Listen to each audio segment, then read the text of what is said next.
આજે આપણે એ વિશે ચર્ચા કરવા જઈ રહ્યા છીએ કે આજનો યુવા કેવો હોવો જોઈએ।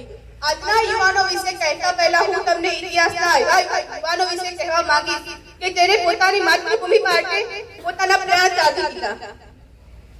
याद करो एक किरदार ने जेने अपनी भारत भूमि माटे प्राणना बलिदान आपी दीधा।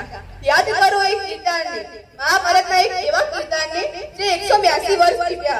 वृद्ध होवा छतां पण महाभारतमां तेओने हमेशा माटे जुवान कहेवामां આવ્યા।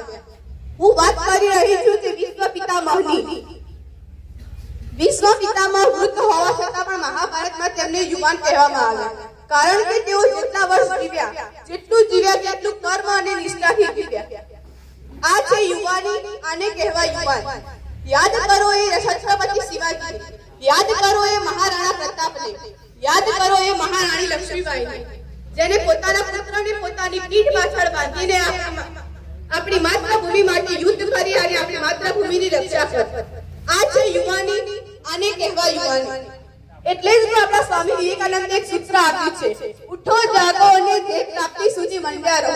ઉઠો જાગો અને દેહ પ્રાપ્તિ સુધી મંડ્યા રહો। જે કાર્ય શરૂ કર્યું છે તેમાં પોતાના પ્રાણ રેડી દો, એ છે યુવાની। આજે આપણા યુવાનો વિશે કહી રહ્યા છીએ તો યુવાનો